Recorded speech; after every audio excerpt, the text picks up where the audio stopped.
Hello, everybody. This is the progress report for this.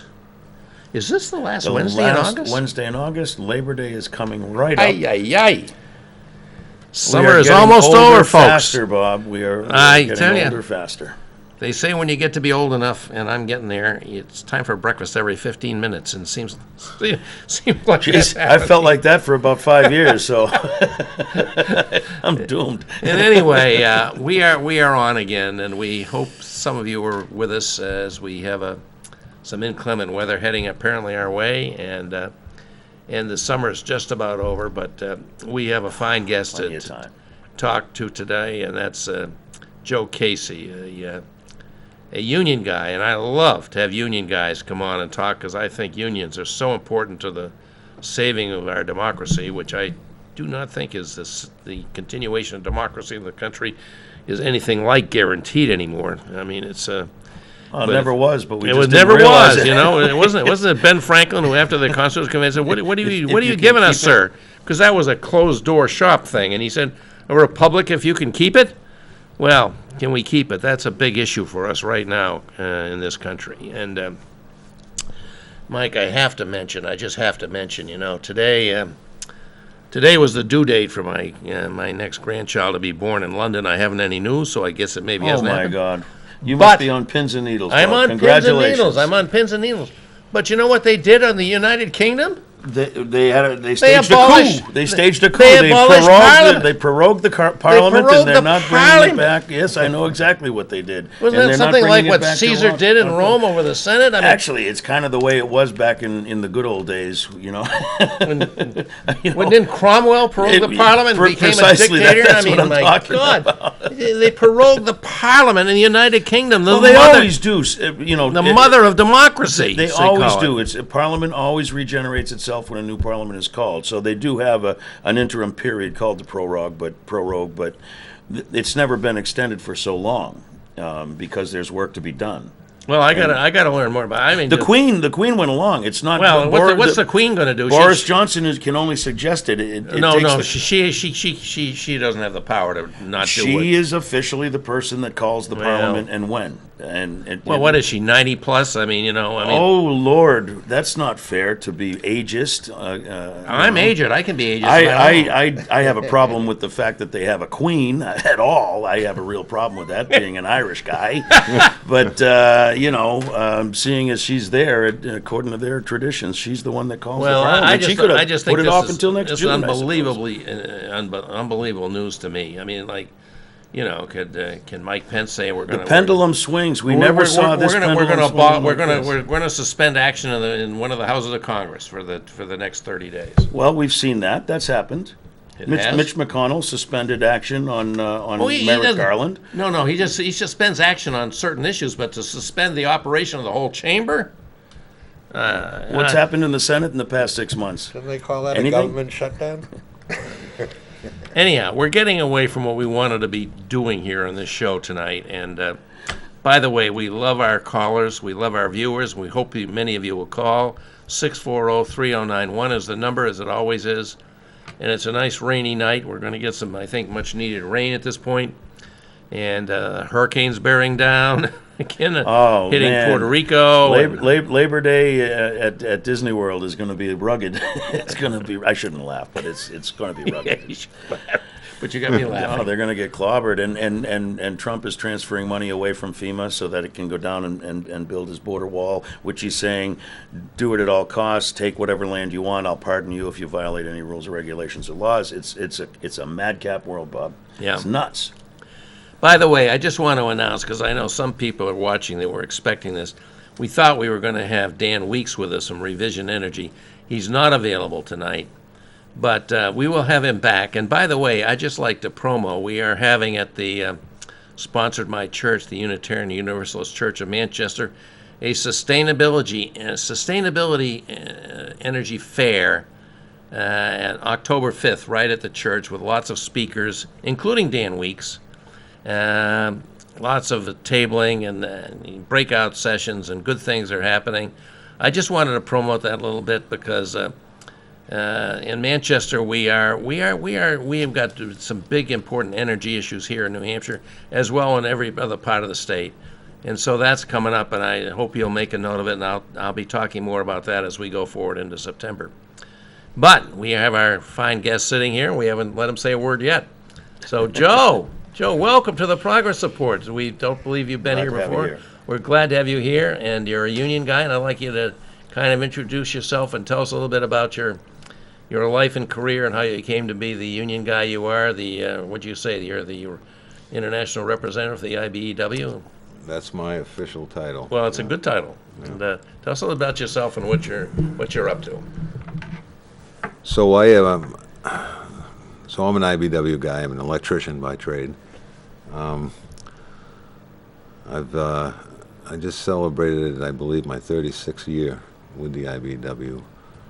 I worked in the field for about 18 years, and then I actually ran the New Hampshire IBEW Electricians Union in Concord. We have jurisdiction for the whole state. We have our own apprenticeship program. I Tell did us a little that. bit about the apprenticeship program, because I think that's one of the stunning things that your union and some others, but maybe IBEW more than any others really does, which I think makes such a difference for our people and young people.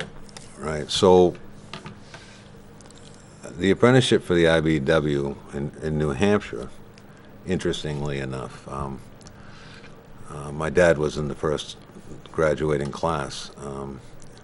1960 is when we started the program, and it used to be if you came in as an apprentice, both the union and non-union industry, whoever you worked for would make the determination as to when you would reach journeyman status, because there's a period of training that went on.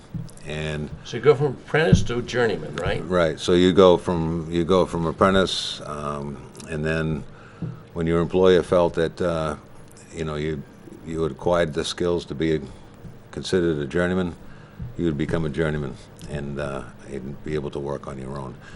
And what's So above prior- journeyman? Is master prior- electrician? Yeah, so prior to the apprentice, journeyman, master electrician status, that all came about in licensing in 1972 here in New Hampshire. Well, we started our apprenticeship program, and the IBEW actually on the national scale began, they mandated that all the local unions participate in an apprenticeship program. And at that level, they put together an apprenticeship committee who established a curriculum, and we set a time period of 4 years, or actually, when it first started, it was a 3-year apprenticeship program combined with classroom hours. And then once you finished your 3 years and you passed all your classes, you would you would reach the journeyman status. And So it's pretty demanding. yeah, so it was pretty involved, and the IBEW at that point made the decision, that to start this program, and every local it was up to them to, come up with their own program, their own financing, and whatnot. So we negotiated with our employers at the time, who were all in favor of it, and I think the membership gave up a nickel or something an hour, and they started the apprenticeship program. And back then, we were able to offer apprenticeship to new people coming in, which was very important, especially when you look at construction like it is today. You have to maintain that balance of new people coming in, to retirees. You have to have that diversity, and that's basically how all of our funding works. Your pension, your health insurance. But to get back to the apprenticeship, in 1960, we began our apprenticeship. I think they had one, like a National Electrical Code book at the time, which was, real thin. The industry wasn't that involved. And, the guys would go to school. They actually went to school back then. There was 3 local unions in the state of New Hampshire. Manchester had their own local. Dover had a local. And Concord had a local union. And if you remember Tom Swift from Manchester, well, he was our instructor. He ran the whole apprenticeship program. And the Dover guys, the Concord guys, the Manchester guys all went to school here in Manchester for probably the first 15, 20 years of our apprenticeship program. And then So you've had your apprentice program since 1960? Since 1960. Wow. In 1963 was the first graduating class of my dad. And by the way, let me just say something. I don't know how many people know this. When we talk about licensing in New Hampshire, there's only 2 trades that really deal with construction and buildings that we do license, the electricians and the plumbers. Correct. You want to go out and get a laborer, you want to go out and get a carpenter, there's no licensing requirement for that. But for electricians, and I think plumbers too, but especially electricians, by God, we damn well better have a licensing program, because that's So if electricity is a dangerous if you issue. have an electrician working on your property, or You want a licensed electrician. and he is licensed, or she Or is she, licensed, yeah. then you know that they have completed 4 years of curriculum and 4 years of on-the-job training to acquire that journeyman's license. If you want a master's license, now this came about around the 70s. All the states started mandating, licensed employees in the electrical industry. And it's basically because safety and Yeah. you want safety for the installer and for the homeowner or the consumer. And any places of establishment, you want to know that it has been done by qualified people, especially when electricity is dangerous and it can cause some personal injury. Yeah. So that's when they started the licensing. And to become you start off as a first-year apprentice. After 4 years, 8,000 hours credited in the field, and 560, I believe, classroom hours over that period of time. You can sit for your journeyman's exam in the state of New Hampshire. This is all run by the state. It has nothing to do with the IBEW or any private contractors. It's overseen by the Electrician Licensing Board, which are all governor appointees. I sat on the licensing board as the journeyman holder for 10 years, two terms. And once you become a journeyman, it's not required that you have any more classroom hours, but you are required to work an additional 2,000 hours, which is an extra year in the field, and then you can sit for your master's exam. If you pass the master's exam, you can have a master's license, which allows you to pull electrical permits with our utilities through your municipalities and have employees. Yeah. And that's basically what it takes to become an electrician. And the IBEW actually, back in 2002, because the electrical industry had become so involved, we went to a 5-year program. So we require our kids, even though they can test after 4 years at the state level, they actually have to complete a 5-year program with us, 10,000 hours. Sounds almost like the equivalency of getting a college degree. Right. That's But, pretty. That's pretty. I didn't realize that. That's quite impressive. Yeah. So we have a private apprenticeship program that has evolved, and it started off with that one book. When I started the apprenticeship back in 1983, we had like 15 books, and every year you had a workbook that you had to complete, and it was difficult, and you had all your reference material that you had to go back to. Now today, it's all on. Everyone has a laptop, right? So there's no books, and it's pretty technically advanced, and it's really good because our the curriculum that we have is called blended learning. The instructor can see how long you've been on there and all that stuff, and it's really a good program. Excuse me, folks. I'm sorry. The state has their own program. State has programs also, curriculum and whatnot. There's night school in Dover, Laconia. I believe Nashua has one. Yeah. And in Manchester certainly has them. And that's what you can go and get it through that way, or you can go to the VOTEC at Laconia and get a 2-year degree, and that'll cover your curriculum. Very good. I don't think we mentioned, Joe, but we typically take a couple of breaks in the show, and we're up against a break right now, which we will take right away. It's something we just do to kind of regroup and focus our discussion for the next segment. And we got a lot we want to talk about here, folks, and I hope you'll join in. It's interesting. Joe and I were kind of on opposite sides back in a few decades ago over the Seabrook nuclear plant.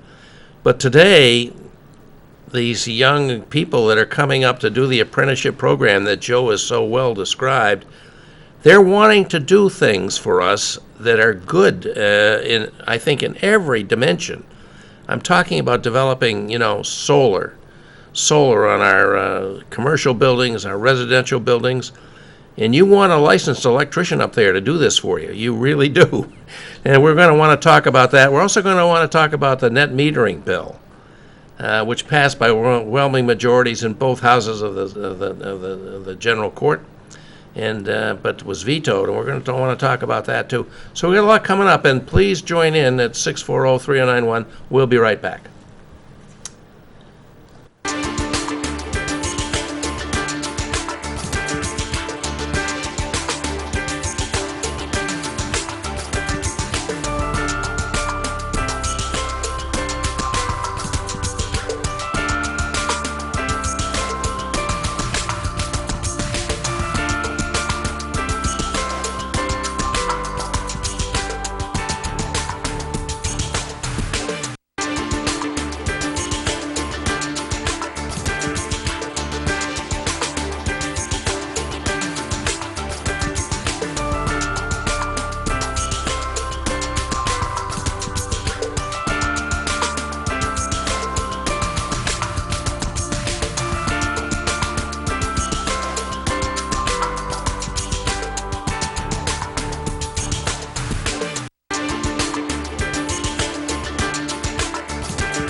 So this is it, folks. This is the last progress report for the month of August 2019. Boy, this summer go by fast, didn't it, folks? I think we all agree on that. And we are having a fine discussion with Joe Casey, an international representative of the IBEW. That's the International Brotherhood of Electrical Workers. And he's been describing for us what they do to prepare young people who want to stay and work in New Hampshire to become electricians who are qualified to do the services that our people need. You know, Bob, you said something I think very, very important in what you were just bringing up, and that's the idea of staying and working in New Hampshire. Yep. We're going to turn to some of the newer sources of electrical power that are coming online more and more, in particular solar, and of all the industries. Solar power installation is not something that can be offshored. That has to be done by your local contractor who comes out to your home. You can't have that done in that China, job folks. is going to be a New Hampshire job. Yep. If we can get on board, solve this net metering issue, and we can talk about that. We're definitely going to talk so about that. that we can expand these programs to get solar power, and we'll talk a little bit about wind power if time allows. Well, let me just hit on that a minute. All right. That's why I brought it up. Let's hit on it. All right. So certainly, the IBEW, and a lot of construction workers work in generation, right? You mentioned Seabrook earlier, and we maintain and build large infrastructure and new infrastructure, and that's been our forte here in New Hampshire for since 1937, and now if the decisions are to, which I'm 100% in favor of, lowering our carbon footprint here and our energy sources, to make sure that they're viable and ready for our next generation. And the transitioning into the solar industry, right? So, like any industry, if there's a profit to be made, we're going to have some competition, right? Which is good. But what we're seeing in the solar industry is there are some, especially in the industrial installations, there are some major EPC contractors or general contractors or whatever you want to call them at the national level that can come into your area with their workforce for wages that are below area standards and do a lot of work that could be done by the local worker. And I'm talking union, non-union. There's a cost of living to live in the city of Manchester, and you have electricians that are trying to find work at that capacity, and if they're being undermined by you bring up a very good point. People, you bring up a very good point. And we see in some of the larger markets like Boston, where they actually have local residence requirements built right into approval process for their construction contracts. We've tried to do PLAs, project labor agreements in Manchester, and we've had a heck of a time because I don't think Manchester has that kind of stroke of bargaining power to be able to pull that kind of thing off, because we see a lot of times the big construction projects, the nice juicy ones that the unions here want. It's the big guys that come in and run them, and they don't use the local labor force. Well, there's a fine line between, where, if it's a publicly funded project, what's the value on the benefits to the community by putting your kids to work or your local guys to work, and they have the essentials, to live in a city. And public funded, often that's Davis-Bacon if there's federal funding involved, right? Which is a prevailing wage, and a lot of time local guys in New Hampshire, that gives them a little bit of a raise on a project. Right, but that would be only in the on the federal level, right? So we don't have these many Davis-Bacon or state Davis-Bacon wages here in the state of New Hampshire. Private, every consumer is going to wants to build And just like when you're doing anything at home or we go to the store, we want to, to get the best deal possible. And it's it's tough for us because we talked about our apprenticeship program, right? So our apprenticeship program is a cost to our employers, right? Our employers have to put that into the bid package to train the kids. And if they're bidding against someone that doesn't have that, in our case, it's like $1 an hour. So if they're bidding against an employer that's coming from someplace else that doesn't have that training for their people, then our contract is already $1 in the hole. If you add health insurance and a retirement benefit that I believe and that everyone should have, then and that employer is not giving that to his people, then we're that much farther into the hole, and we certainly aren't going to be in the game. Now, solar, the labor cost for solar is a very small piece of the overall installation of solar, and the installations have decreased like everything does over time. The cost of the panels,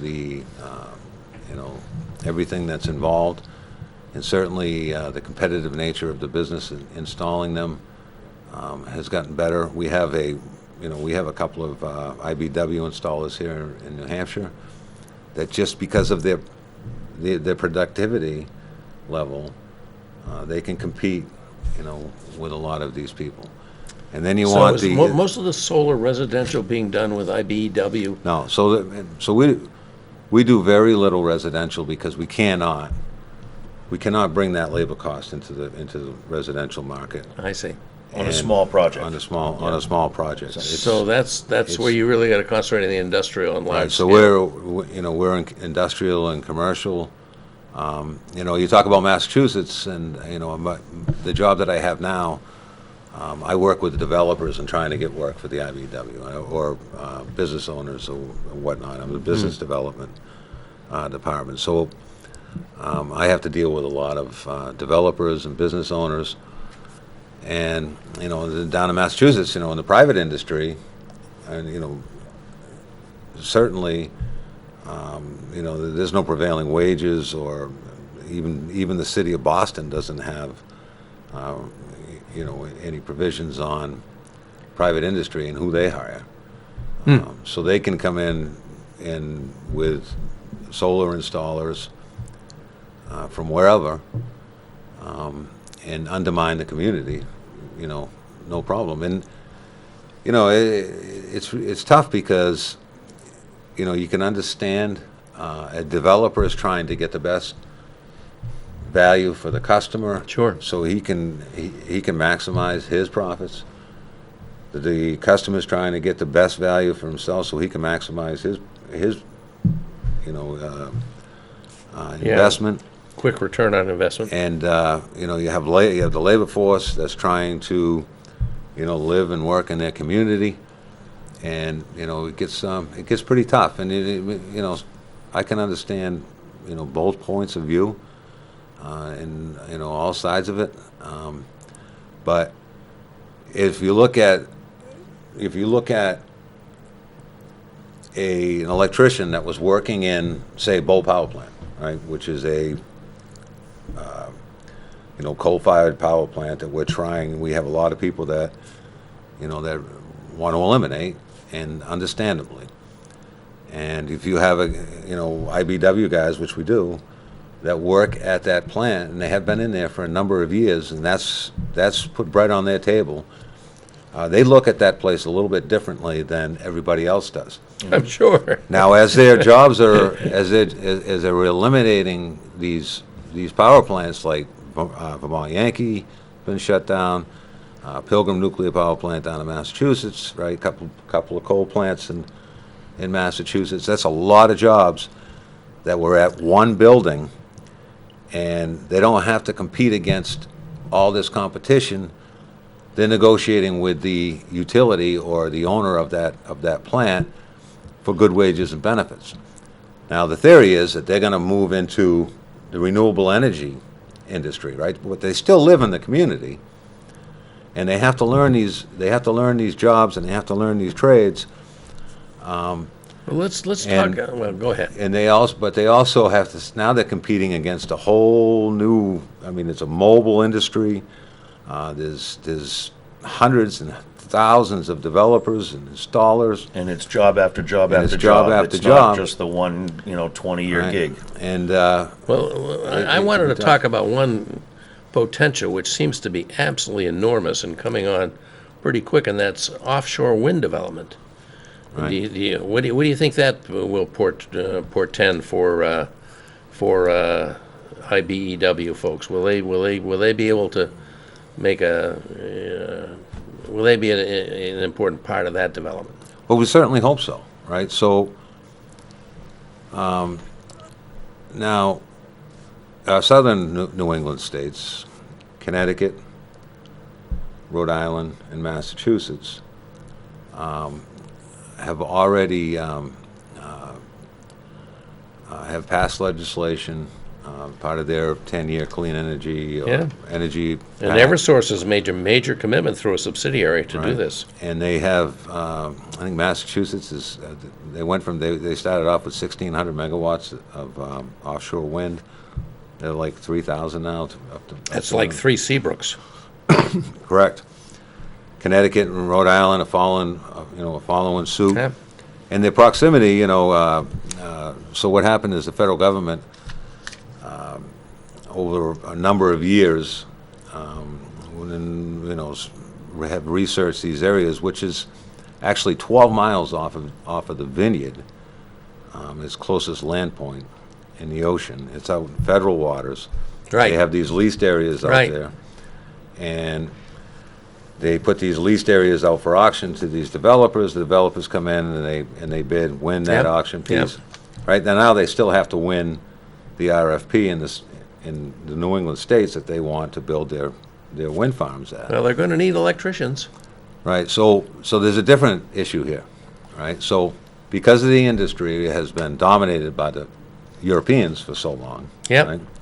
They've been building offshore wind for 15, 20 years in Europe, and they have the expertise, right?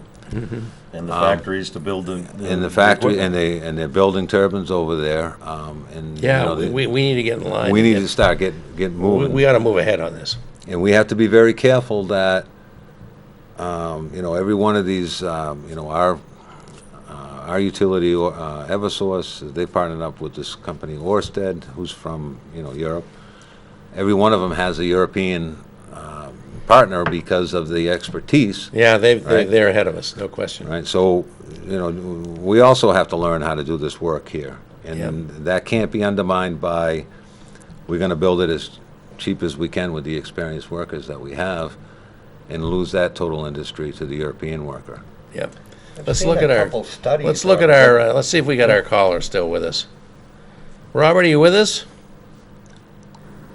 Hello. Hi, Robert. Hey, thanks for joining us. Please do.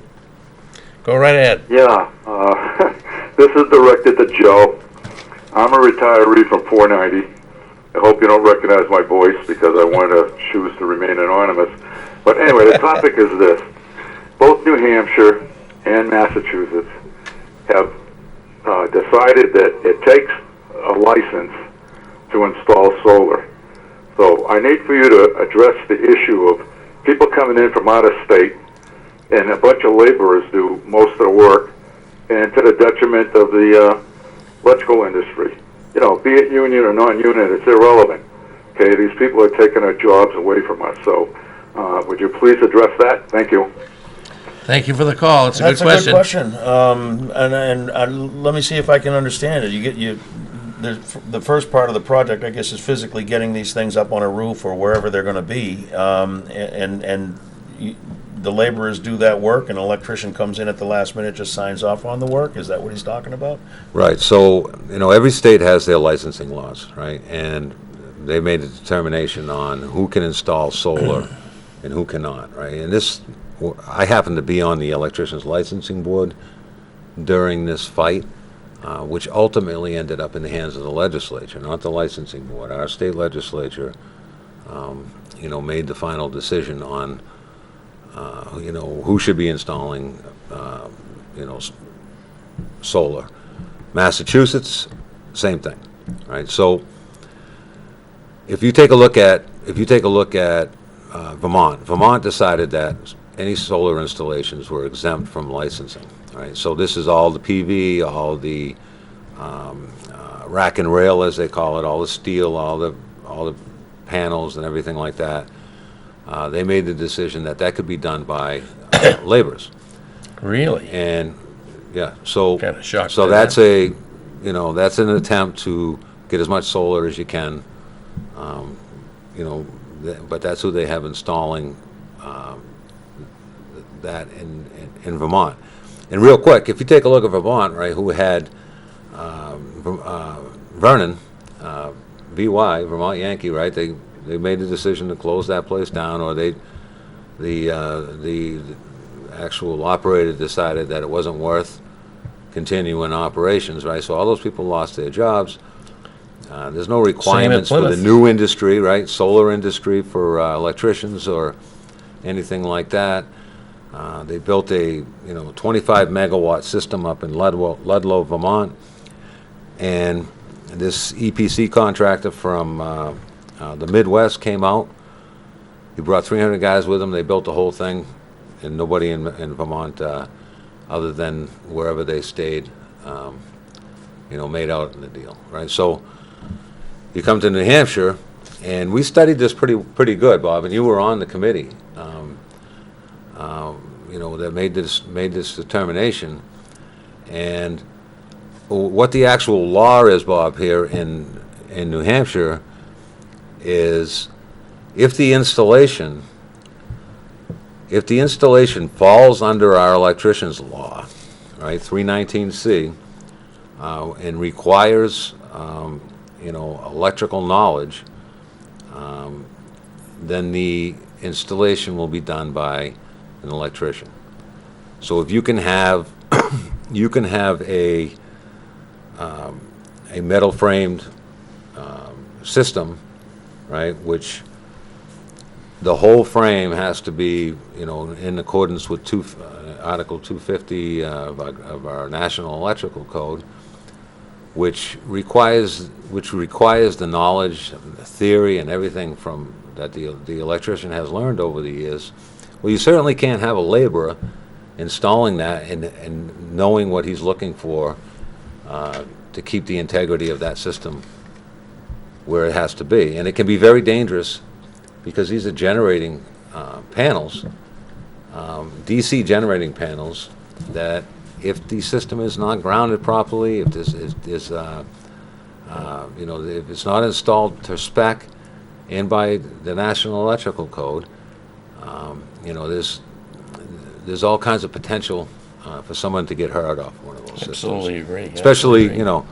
when they're on the roof, Yep. and there's our firefighters and first responders, they come up and the system's not Something bonded about properly. electricity and water and not properly grounded. They could Just get in sounds big like trouble. Someone's going to die. So, and so there's all there are systems that are out there, that don't require a ballasted system, for instance. That sit on landfills, where they actually put a tub down and then they put the steel in the tub, and it's not a bonded system. And the bonding actually has to be done from panel to panel to panel to a ground spot elsewhere. Those all, can be done by somebody else, and the electrician will have to come in afterwards and make all those connections between each one of them. Yep. So we've, we were able to maintain and keep that jurisdiction within the electrical industry for the most part here in New Hampshire. They're fighting it in Maine right now, and there's a balance. So you have our friends, who really want to put as much solar up as they possibly can, get as much solar into the grid as we can, to get away from the fossil fuels. and we want to put as many people to work without the training. And unfortunately, it's our position that if you're going to move in that direction, they should be done by trained personnel, and especially if there's a customer involved.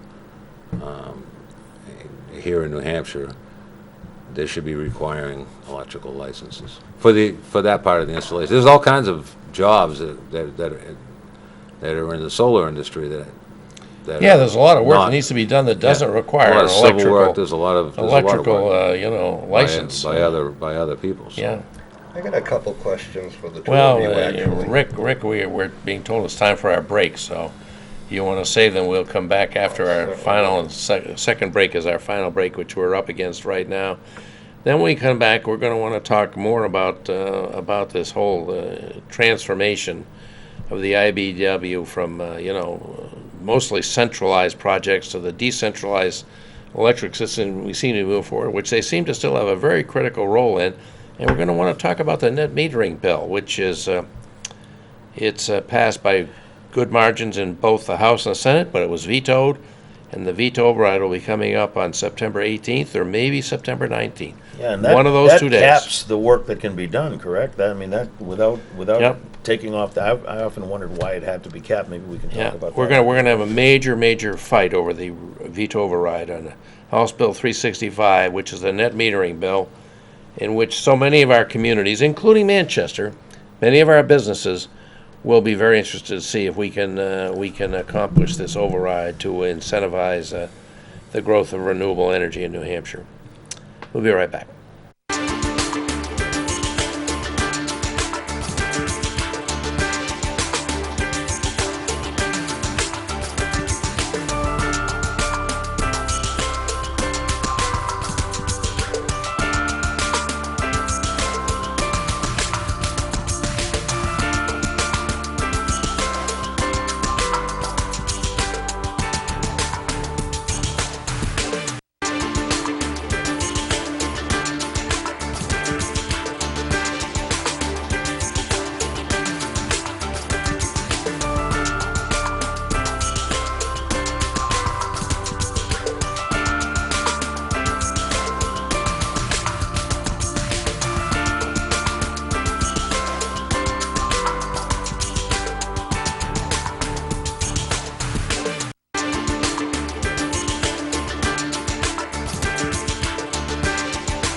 So this is our final segment, our third segment, as it is every week in the progress report, including for this week, August 28th. And we are having a very fine discussion with Joe Casey, who has given his life to the IBEW, his professional life, and has been telling us about the apprenticeship program, which has trained so many people, young people, and I think it's important to know, these young people want to stay in the area and do business in the area, to be qualified to do this important work, advancing our renewable energy goals and keeping our jobs here and not sending off our money for energy to foreign sources, all of that sort of thing. And we've talked about some of the things that are happening, including offshore wind, which is coming on and looming on the horizon in a very important way. Right now we only have one offshore wind project generating electricity in the whole continental United States. That's down on Block Island. I think there's, 3 turbines down there, Joe? Block Island is there's 5 5 turbines. 6 megawatt turbines, there's Yeah. 30 megawatts of offshore. And you compare that to what's happening in Europe, the North Sea, Denmark, Germany, and even the UK and Scotland. It's pathetic how far behind we are, but we are ready to move on that. And meanwhile, in our legislature, we have a very important bill which passed by an overwhelming majority in both the House and the Senate to increase our net metering limit for municipalities and businesses. Bob, we've talked about net metering on this show many, many, many, many times. Yep. And I think we take it for granted that everybody who's watched the show understands what net metering is because, of course, they never miss a minute. But for those who might just be tuning in, can you kind of explain what that is and how it affects private construction of power generation? I can do that, but I'd like to ask Joe if he'd like to take a crack Fair at enough. that. Fair enough. My limited understanding is net metering is anyone that purchases and builds a solar array on their Or prop- renewable, it could be wind. or any renewable Yep, energy yep. Hydro, could be any of them. Well, they in turn become they can in turn become a power supplier, right? So any use over and above what they're using, they can put back on the grid, and the utility is required to pay them the exact amount that they charge for their generation. And I think that's the beef, right? They'd prefer to pay less.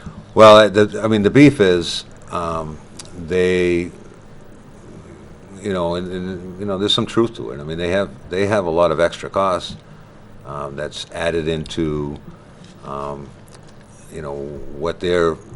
what they charge for electricity, right? With the delivery and But the let's maintenance and just whatnot. remind folks that since the mid-90s, we have forbidden the electric utilities from doing their generation business for themselves. Right. We've said that they have to acquire their electric supply that they deliver through their wires and distribution system. They have to acquire that through the free market. Right. They are Whether not, it's so deregulation got rid the of Merrimack plant or all generation. the Seabrook nuclear plant or it's a wind farm somewhere. They have to pay those people for the power they produce and then they deliver it to the customers, Right. business and residential. Right. So, I mean, correct me if I'm wrong, Bob. I mean, is the actual price of the kilowatt hour, is it what they're paying for their cost of generation, or is it what they're charging for their cost of generation? Well, that's the whole big fight about net metering. All right. Net metering suggests that we have many of our municipalities, including Manchester. We have a great facility available at the old Dunbarton landfill. They used to call it, ironically, sarcastically, Mount Manchester. It ain't going to be garden apartments, but it could be filled with solar panels, which I hope the IBEW would help install and make available for safe and reliable delivery of solar-powered electricity. We could have that. And the question is, at what level of compensation is that going to be compensated? And the net metering bill would say that this should be eligible for a very fair compensation system, because these net meter these projects like the Manchester landfill, Nashua's got a hydro potential which is enormous. And they are, they could go up to 5 megawatts of municipally owned hydro, that these things produce value beyond just the electricity delivered to the grid. They deliver the fact that it's not carbon emitting, no harmful. Oh, dear God. So run a polluting industry for 150 years and then claim that you're being the good guy by putting in solar power? That I don't buy that argument. So, I mean, if you take solar, And it's local, and it's renewable, and it's non-carbon emitting or other noxious fuels emitting. So there's all these non-economic values that we should recognize and compensate.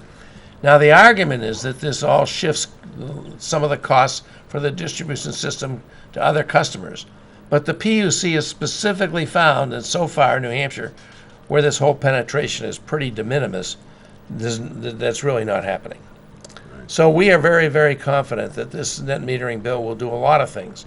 It will enable us to advance our renewable energy and non-carbon emitting energy, and it will support, and this is where we are delighted to have Joe Casey here, it will support local jobs. And I think, we're really worried about attracting young people to our state. Our higher education system is so expensive that we're driving people away from our state. This is a way to get them back.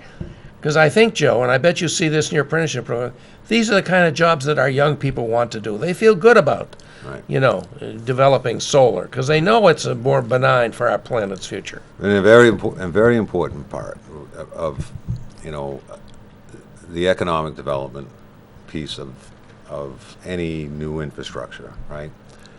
And what we're seeing here in New Hampshire, that the whole construction industry is suffering. The theory is young kids don't want to get into the trades or whatever it is. And the truth of the matter is, the trades have become, not worth it. Let me put it that way. Not like it was when I started. Really? Absolutely. You really think that's true? Oh, absolutely. It's Not everybody can go and become a philosophy major. Come on. we had not everybody can, right? But you also have to be able to go out and make a living, so you can take care of yourself and take care of your family. I don't know.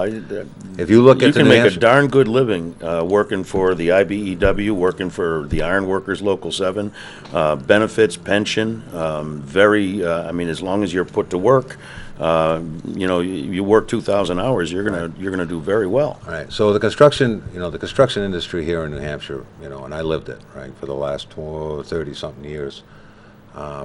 It's difficult, right? So you have, if you work construction, right, every time there's a recession, you're going to feel it because no one's going to build and no one does anything. Oh yeah, You're the first hard. ones. You're the first ones that have it. Yep. And I've lived through a few of them. '92 was we went from 47,000 construction workers in '89 to like 16,000 in '92.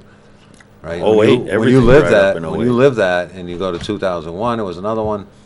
And this is all policy and stuff that has nothing to do with the construction worker, and it can be tough, right? And then wages drop, and then you have to build them back up, and you come back and forth. And Yeah, it's been tough. I guess been tough. it's easy for me to talk because Right. we're in a real go-go cycle right now, but Right. when And you we're have in to a live a go-go lifetime cycle, and of we're it. having a tough time manning our people. And I can tell you because it's my job to know. There are some 40,000 people that work construction in the state of New Hampshire, and only 20-something thousand of them are working in New Hampshire, right? Because you think our economy is good, you think construction's good in New Hampshire, cross the border where you can make a lot more money. Yeah. Yeah, And that's where a lot Right. of them, and that's where a lot of them are. The border to Massachusetts. And we can we can sit and wait for them to come back, right? Or we can train new people, and whatnot. I mean, there's like 3,000 or 4,000 electricians working in the state of New Hampshire. We have 12,000 licensed guys. So Joe, I hate to There's tell no- you, but this hour goes by astonishingly fast, and it's gone by. And I want to thank you for coming in. Thank you for Rick for arranging our guests to be with us. I think it's been a really interesting discussion. I hope people out there have enjoyed it. And we really appreciate your insight, Joe. And I'm happy to support the IBEW and our union movement generally. And I'm delighted that they're moving forward with their apprenticeship program and the things you're doing to bring jobs to the young people that we want to be in New Hampshire. And next week, folks, Mr. Farley will be gone because he's still the president of the Hibernians, which does tremendous good things. I'll be here with my good friend Senator Lou D'Alessandro, And I believe we're having Jim O'Connell, a candidate for the school committee, to join us. And scheduled. Lou and I both care a lot about education. Hope you do too. That'll be our Should be a program good for next show. week, and it should be a good show. Between the three of you, Yeah, there'll be a lot of discussion. we might even disagree on some things. But thanks for coming down and joining us, Joe. It's really been a pleasure to have you here. Well, it's been great. Thank you. Hope you've enjoyed it. Yeah, I have. Thank you. And we'll see you next week, folks.